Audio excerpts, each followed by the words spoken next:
আলাইকুম। তো আজও আমি সকাল সকাল চলে এসেছি আমার ছাদ বাগানে। তো আজকে আমি সবজি কিছু হারভেস্টিং করব, কিন্তু সেটা আর নিজেদের রান্না করার জন্য না, কলকাতা থেকে আমার মেজো মামি এসছে। তো সেই মেজো মামিকে আমার ছাদ বাগান থেকে কিছু সবজি আজকে হারভেস্টিং করে দেবো, তো সেটা নিয়ে যাবে। সেজন্যই আজকে সকাল সকাল ছাদ বাগানে আসা। আর জাস্ট একটু ওয়েদারটা দেখুন, এত কুয়াশা লেগেছে যে কিছু দেখা যাচ্ছে না, আর প্রচন্ড ঠান্ডা। ছাদে তো খুবই হাওয়া বইছে, কিন্তু তাও চলে এসেছে যে 9টার 15তে ট্রেন আছে, চলে যাবে। সেই জন্য সকাল সকাল চলে আসলাম। কিছু সবজি আমি কেটে সেটা প্যাক করে মামিদের জন্য পাঠাবো।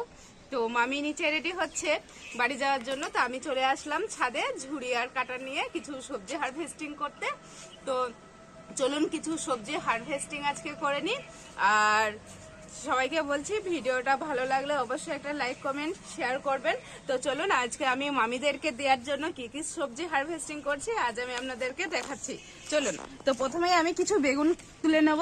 তো আমার বেগুন গাছে অনেকই বেগুন হয়েছে অলরেডি, তো আমি কিছু বেগুন হারভেস্টিং করে নেব। তো এই যে দেখতে পাচ্ছেন, আগের ভিডিওতে আমি আপনাদেরকে দেখিয়েছিলাম আমার বেগুন গাছ থেকে কিছু বেগুন আমি হারভেস্টিং করেছিলাম। তো আজকেও কিছু বেগুন আমি কেটে নেব। এই যে দেখতে পাচ্ছেন, শুধু বেগুনটা দেখেন, বেগুনের সাইজ দেখুন, মাশাআল্লাহ খুবই সুন্দর। আমার ভিডিওটা যারা দেখেছে তারা অনেক কমেন্ট করেছে যে আপু আপনার ছাদ বাগানের বেগুনগুলো মাশাআল্লাহ খুবই সুন্দর হয়েছে। তো তারাও আরও একবার দেখুন যে বেগুনগুলো কত সুন্দর সুন্দর হয়েছে। তো এগুলো আমি জাস্ট আমার ঝুড়িতে আমি রেখে দিচ্ছি। তো আমি দেখুন সমস্ত গাছ থেকে আমি মানে এক একটা করে বেগুন, যেহেতু মামি বলছে এক একটা গাছ থেকে এক এক রকমের বেগুন চাই, সেই জন্য আমি এক একটা গাছ থেকে এক এক রকমের বেগুন আজকে আমি তুলে দেব।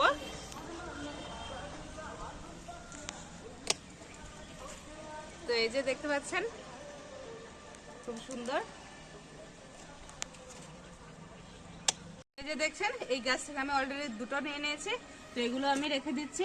আরো কিছু বেগুন আমি কেটে নেবো। আসুন দেখাই।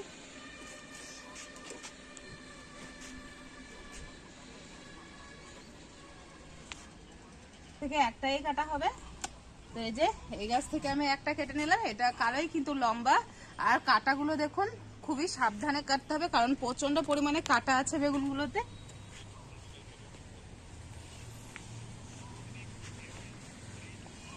আর এই যে দেখতে পাচ্ছেন, এই গাছ থেকে আমি আরেকটা বেগুন কেটে নেব। তো অলরেডি দেখতে পাচ্ছেন আমার কিন্তু অনেকগুলোই বেগুন তোলা হয়ে গেছে। আমি আপনাদেরকে দেখাচ্ছি ঝুড়িতে কতগুলো বেগুন হয়েছে। তো এই যে দেখুন এতগুলো বেগুন কিন্তু হয়েছে। এই যে শুধু বেগুনের সাইজগুলো দেখুন কত সুন্দর হয়েছে। তো আর আমি আর দুটো সাদা বেগুন দেবো, কারণ একটা মেজো মামির জন্য আর একটা আমার ছোট মামির জন্য, দুজনের জন্য দুটোই দেবো এই গাছ থেকে।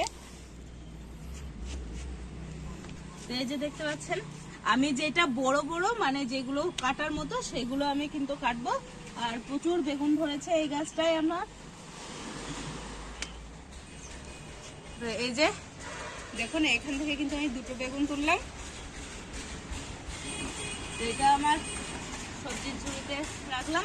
আর আমার সবজি বাগানের কিছু করেলা হয়েছে, তো সেই করেলাও মামিদেরকে তুলে দেবো। তো চলুন আমি কিছু করেলা তুলে নিই। তো এই যে দেখতে পাচ্ছেন আমি করেলা গাছে চলে এসেছি। তো এই করেলা গাছ থেকে আমরা প্রচুর করেলা খেয়েছিও, তুলেছিও, আবারও কত করেলা হয়েছে দেখুন। এই যে, তো আমি সব করেলাগুলো তুলে নিচ্ছি। তো দেখুন শুধু করেলা দেখুন, এক একটা ডালে শুধু করেলা কিভাবে ধরেছে। তো এই গাছটা কিন্তু আমার মরেই যাচ্ছিল অনেক আগে, ফাঙ্গাস অ্যাটাক হয়ে গেছিল গাছটা। তো যাই হোক, আমি ফাঙ্গিসাইড ইউজ করে গাছটা কিন্তু বাঁচিয়ে নিয়েছি অলরেডি। আর সেই গাছ থেকে কিন্তু এত ফলন আমি পাচ্ছি। আর এই যে দেখতে পাচ্ছেন, এখানে আমি রেখে দিচ্ছি। এই যে নিচেও অনেক হয়েছে দেখুন সব, তারপরে আরো ওপরেও আছে আপনার এই যে সাইডে আরো দেখুন। এই যে দেখুন কত সুন্দর ভাবে এখানে ঝুলছে দেখুন, পর পর একবারে এত সুন্দর ভাবে। তো আমি সমস্ত করলাগুলোই পেরে মামিদের জন্য দিয়ে দেবো।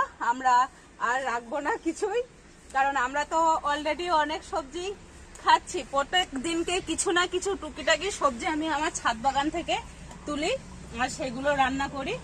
তো আজকে যাই পারবো যে মামিদেরকে আজকে দিতে পেরে আমি কিন্তু অনেক খুশি। আমি ভাবতে পারিনি যে তাদেরকে আমি সবজি পাঠাতে পারবো, কিন্তু মামি যেহেতু বেড়াতে এসছে তো আমাদের ছাদ বাগানের সবজি মামিরাও কিছু খাবে, অর্গানিক শাক সবজি ভালোই লাগবে। তো এই যে এইদিকে কিছু আমার লত চলে গেছে ঝুলে, তো দেখুন সেখানে কিন্তু কত সুন্দর করলা ধরেছে। এই যে দেখতে পাচ্ছেন, এই যে দেখুন কত সুন্দর করলার সাইজগুলো দেখুন, খুবই মাশাআল্লাহ। আল্লাহর রহমত আছে বলেই কিন্তু আমার ছাদ বাগানে এত সুন্দর ফসল ফলে।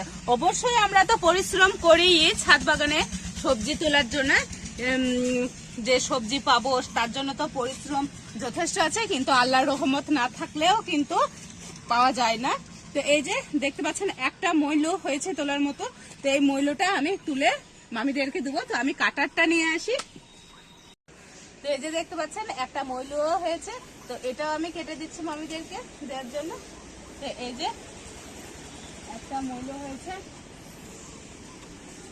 আর এই লাউটাও আমি কেটে দিই, এই লাউটাও আমি কেটে দিয়ে দেবো। এই লাউটা একটু ছোট হয়েছে, কিন্তু কিছু করার নেই, যেটা আছে ছাদ বাগানে সেটাই দেবো। তো এই যে দেখতে পাচ্ছেন আমি এই লাউটাও কেটে নিলাম এখান থেকে। তো এই যে, আর আজকের সবজির ঝুড়িটা আমার অনেকই ছোট হয়ে গেছে, আনা আটবে না যেহেতু মনে হচ্ছে হাতেই নিতে হবে। তো এই যে পড়ে যাচ্ছে, কিছু করার নেই, আমি নিচ থেকে আর একটা সবজির ঝুড়ি নিয়ে আসি আর তারপরে আমি আপনাদেরকে দেখাচ্ছি। আমার দুই হাতে কিন্তু একদম সবজির ঝুড়ি ভর্তি করে সবজি তুলে নিয়েছি। এই যে দেখতে পাচ্ছেন এটাতে আমার পুরো বেগুন নিয়েছে, আর এখানে একটা লাউ, আপনার একটা মূলো, আর কতগুলো করলাম। তো এই হচ্ছে আজকের আমার সবজি হারভেস্টিং মামিদেরকে দেওয়ার জন্যে। তো দিতে পেরে আমি খুবই খুশি, আনন্দিত। আর ভিডিওটা আপনাদেরকে কেমন লাগলো অবশ্যই জানাবেন। আর আমার ভিডিওটা দেখার পর অবশ্যই সবাই আমার চ্যানেলটাকে একটু সাবস্ক্রাইব করবেন, যারা নতুন দেখছেন তারা তো অবশ্যই সাবস্ক্রাইব করবেন, তাহলে আমার খুবই ভালো লাগবে। তো আজকের মতো এখানেই শেষ করছি, টাটা।